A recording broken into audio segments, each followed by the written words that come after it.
Okay, yeah, I would consider myself a civic hacker, and so I started our MTA to help bring accountability to MTA. It needs to happen, but I'm not going to talk about that today. I'm interested in talking today about the wild west of civic engagement, and that's so maybe it's obvious, but we do need civic engagement.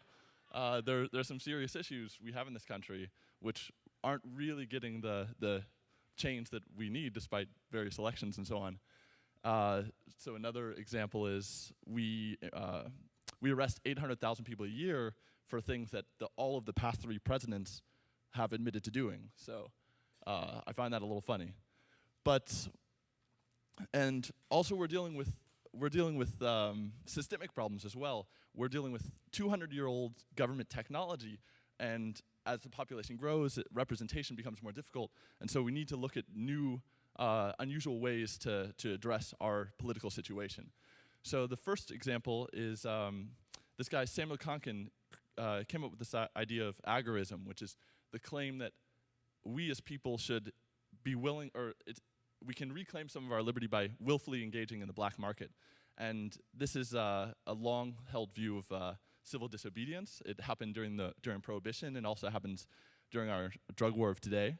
And to a lesser extent, the informal economy of Craigslist is really a representation of people connecting directly and circumventing bad laws. And but there's a problem with this approach, which is that the government doesn't care if the laws you're breaking are bad. They will punish you. And also, we shouldn't have to fear governments. We shouldn't have to hide what we're doing if what we're doing is part of our rightful liberties. So maybe there's another option, which is migration.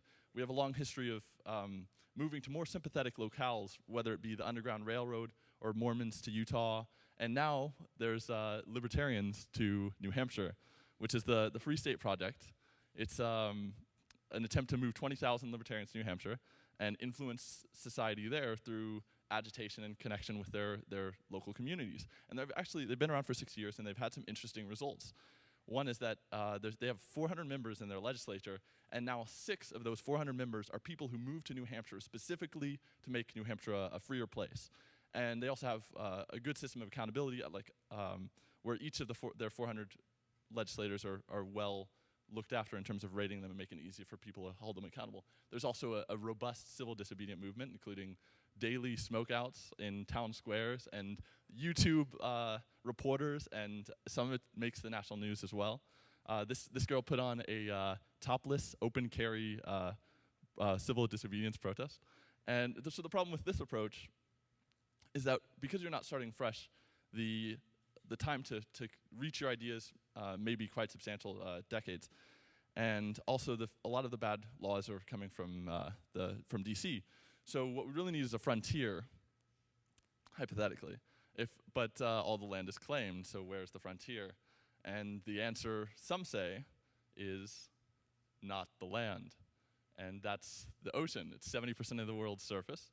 And by looking at the ocean as a place to settle, we have a technological problem rather than a political or a social problem.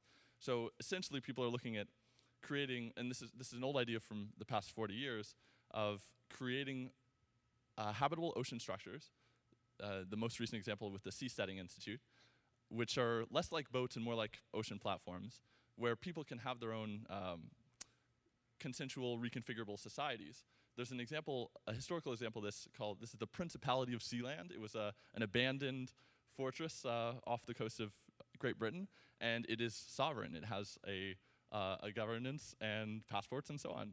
So so another interesting aspect of that makes the ocean important for changing government or for having a new consequences in government is that when big things can move around in the ocean, societies are reconfigurable. So you can have a community built around several of these structures, and then when bad things happen, you can opt out of that community, and you can choose to splinter your own group, or you can join some other more attractive opportunity. And that really lowers the bar towards social change. Granted, the technological barrier is quite high, but theoretically, you could come to some very nice, well-habitable situations and enable an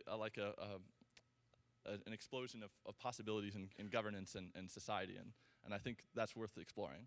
So here are some of the projects I mentioned. And of course, this is all far out in the future, a lot of it, but I think looking to the future to strange possibilities can give some interesting insights. All right, thank you.